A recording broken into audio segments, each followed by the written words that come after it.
ভুল থেকে শিক্ষা নিয়েছে বাংলাদেশ।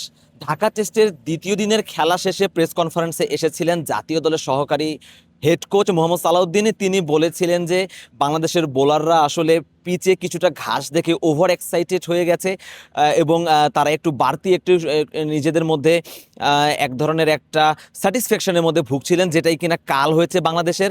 পাকিস্তানি ব্যাটাররা 179 রান করেছিল মাত্র 1 উইকেট হারিয়ে। বাংলাদেশ সেখান থেকে যখন তৃতীয় দিনের খেলা শুরু করলো তখনই কিন্তু দৃশ্যপটটা একেবারে বদলে গেছে।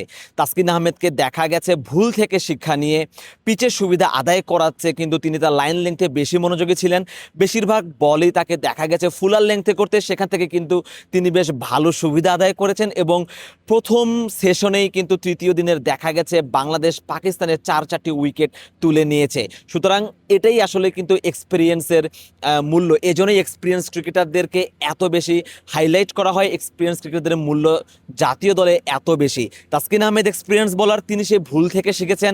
এর আগের দিন যেখানে তিনি একের পর এক শর্টার লেংথে বল করে যাচ্ছিলেন, তিনি যখন একের পর এক বাউন্স করতে ট্রাই করছিলেন, এক্সট্রা কিছু করতে ট্রাই করছিলেন, সেখানে দেখা গেছে কিন্তু তৃতীয় দিনে কিন্তু তিনি একেবারেই অতিরঞ্জিত কোনো কিছুই করতে চাননি এবং সেটার ফল কিন্তু বাংলাদেশ ভোগ করেছে। এবং সেখানে কিন্তু তাসকিনের একটু আফসোস থাকতে পারে, তিনি সালমান আলী আগাকেও আউট করে দিয়েছিলেন লাঞ্চের আগেই, তবে অনাকাঙ্ক্ষিত একটি নো বল হওয়াতে কিন্তু সেই আউট থেকে সালমান আলী আগা বেঁচে যান। এরপরেই মূলত পাকিস্তানের ঘুরে দাঁড়ানো শুরু হয়। মোহাম্মদ রিজওয়ানকে সাথে নিয়ে পাকিস্তানের ওয়ানডে দলের অধিনায়ক সালমান আলী আগা কিন্তু দারুণ একটা ফাইট ব্যাক দিয়েছেন, বাংলাদেশকে প্রায় ম্যাচ থেকে ছিটকে দিচ্ছিলেন। তবে সেখান থেকে কিন্তু Mehedi Hasan Miraz, the man, the myth, মিরপুরের তিনি কিন্তু কেমন বোলিং করেন সেটা নতুন করে বলার কিছু নেই। 2016 তার অভিষেক যেই সিরিজটা ছিল সেখানে তিনি ইংল্যান্ডের বিপক্ষে করে দেখিয়েছিলেন, ফাইফার নিয়েছিলেন। সেই মিরাজ একই মিরপুরে আবার 5 উইকেট নিয়েছেন। সেই মিরাজের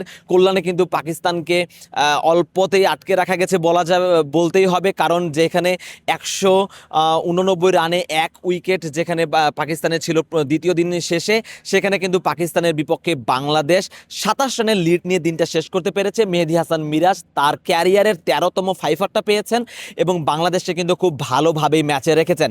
বাংলাদেশ ব্যাটিংয়ে নেমেছিল, তবে আলোক স্বল্পতার কারণে আসলে শেষ অবধি খুব বেশি সময় মাহমুদুল হাসান জয় এবং সাদমান ইসলামরা ব্যাটিং করতে পারেননি।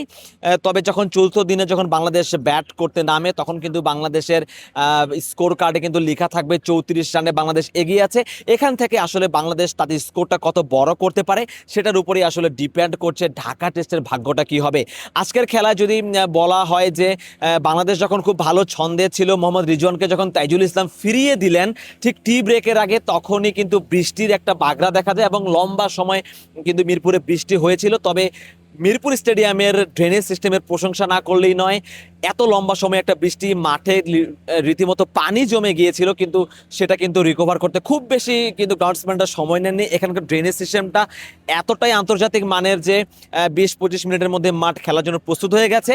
তবে কিন্তু বেশ একটা সময় প্রায় 1.5 ঘন্টার মতো খেলা বন্ধ ছিল, যার কারণে কিন্তু বাংলাদেশ খুব বেশি ব্যাটিং করার সুযোগ পায়নি। সেই বৃষ্টিটা না হলে হয়তো বাংলাদেশ আরও কিছু সময় ব্যাটিং করার সুযোগ পেত এবং বাংলাদেশ আজকে কিছু রান করে কিন্তু তাদের লিডটা এগিয়ে নিতে পারত।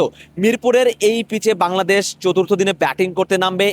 এখন পর্যন্ত যেটা মনে হচ্ছে, পিচে খুব বেশি কিন্তু টার্ন বা পিচ ভাঙেনি। পিচ প্রথম দিন যেমন ছিল ঠিক তেমনই এখন পর্যন্ত মনে হচ্ছে।